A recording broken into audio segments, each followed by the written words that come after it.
हैं। 25 दिसंबर का दिन था और बड़ी ठंड पड़ रही थी। रोहित घूमने के लिए मामा के घर जाता है। रात को रोहित के मामा रोहित से कहते हैं कि गली के कॉर्नर पे बहुत ही फेमस कॉफी की शॉप है, वहां से 2 कॉफी लेके आ जाओ। रोहित गली के कॉर्नर पे पहुंच जाता है तो उसे वहां 4 कॉफी की शॉप्स दिखती है। अब रोहित कंफ्यूज हो जाता है कि कौन सी शॉप से मामा ने कॉफी लाने बोला था। क्या आप बता सकते हैं वो कौन सी शॉप है जो फेमस है? ABC या D? सोचिए और आपका आंसर कमेंट कीजिए।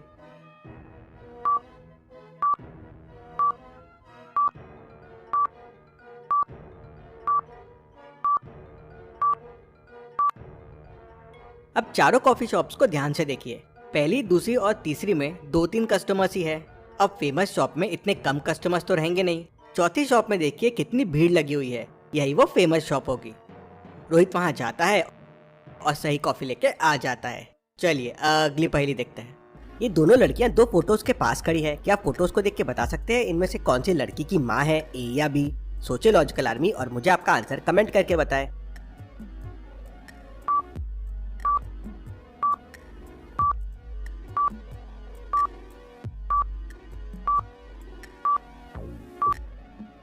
सेकंड वाली की डेथ 1980 में हो चुकी थी, मतलब 42 ईयर्स पहले।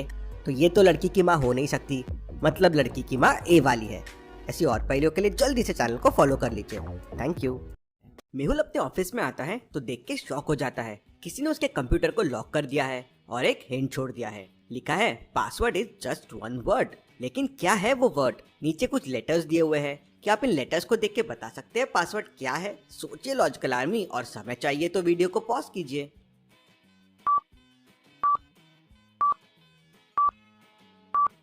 इतना क्या सोच रहे हैं आप? लिखा तो है पासवर्ड इज जस्ट 1 वर्ड।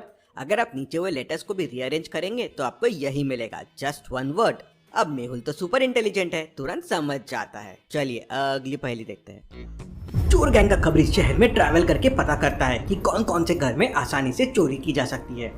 एक दिन वो खबरी चोर गैंग को 3 इमेजेस सेंड करता है। चोर गैंग का लीडर तीनों इमेजेस को ध्यान से देखता है और समझ जाता है कि कौन से घर में चोरी नहीं करनी चाहिए। लॉजिकल आर्मी, क्या आप इन तीनों फोटो को देख के बता सकते हैं कौन से घर में चोरी नहीं करनी चाहिए? सोचिए सोचिए।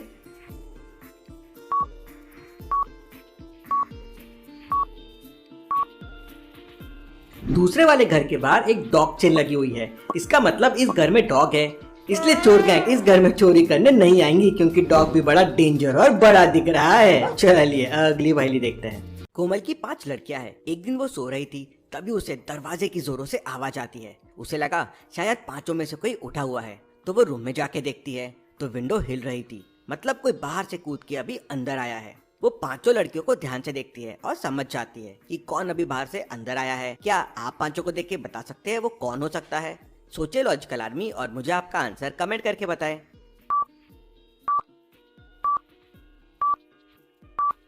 इसके शूज दिख रहे हैं, वो भी स्पोर्ट शूज है और उसमें गंदगी लगी हुई है, मतलब यही है जो बाहर से अभी अंदर आई है। अगर आपने भी यही सोचा था तो मुझे लाइक करके बताएं। चलिए अगली पहेली देखते हैं। गणेश ने 35 साल की एज में सब इंस्पेक्टर का टेस्ट क्वालिफाई करके पुलिस को ज्वाइन कर लिया। 2 दिन बाद डिस्ट्रिक्ट DSP पुलिस थाने में गणेश को बधाई देने के लिए आता है। उन्होंने कभी भी गणेश को देखा नहीं था। वहाँ पे लगभग 35 साल की एज वाले 3 सब इंस्पेक्टर खड़े थे। अब DSP कंफ्यूज हो जाता है कि इन तीनों में से गणेश कौन हो सकता है, लेकिन DSP तो DSP है, वो समझ जाता है। लेकिन क्या आप समझ पाए लॉजिकल आर्मी, DSP ने कैसे समझ लिया कि तीनों में से कौन गणेश है? क्या सोचा होगा DSP ने? सोचिए सोचिए।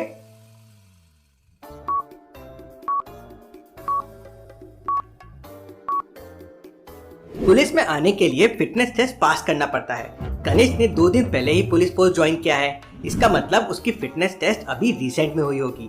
और इन तीनों सब इंस्पेक्टर में से केवल दूसरा आदमी ही फिट लग रहा है, मतलब वही गणेश होगा। बाकी दोनों के तो पेट निकले हुए हैं। चलिए अगली पहेली देखते हैं। श्यामलाल एक शातिर चोर है। पुलिस को उस पे काफी टाइम से शक है कि वो डायमंड की स्मगलिंग करता है। वो हर हफ्ते गोवा आते जाते रहता है। पुलिस ने कई बार ट्राई किया, लेकिन उसके खिलाफ कोई सबूत नहीं मिले।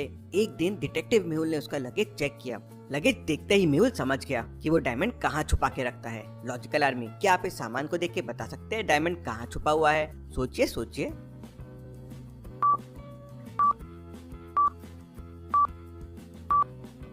श्यामलाल के पास शेविंग क्रीम है, लेकिन शेविंग ब्रश नहीं है।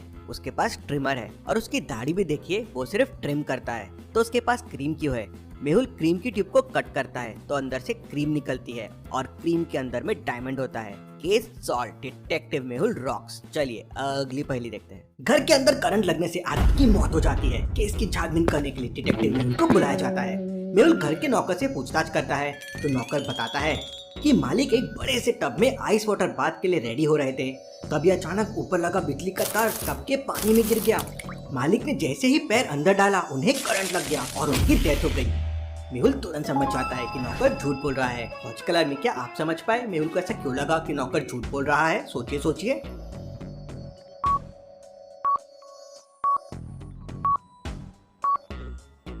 Water bad conductor of electricity होता है, लेकिन प्योर वाटर। अगर वाटर में गंदगी या पार्टिकल्स है तो इलेक्ट्रिसिटी कंडक्ट कर सकता है, लेकिन कोल्ड वाटर में पार्टिकल मूवमेंट्स मिनिमल होते हैं तो वो बैड कंडक्टर बन जाता है। वही हॉट वाटर पार्टिकल मूवमेंट ज्यादा होने की वजह से गुड कंडक्टर बन सकता है।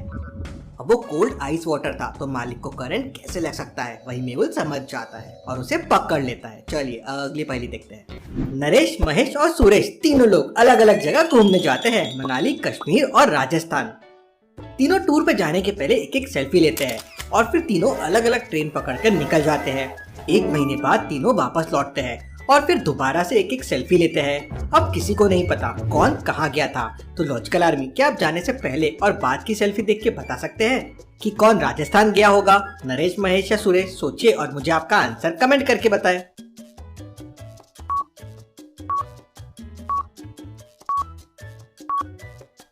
नरेश थोड़ा सा टैन लग रहा है। अब मनाली और कश्मीर में तो ठंडी होती है और टैनिंग सिर्फ गर्म जगहों पे होती है। अब इन तीनों में सिर्फ राजस्थानी गर्म होता है, मतलब नरेश राजस्थान गया होगा।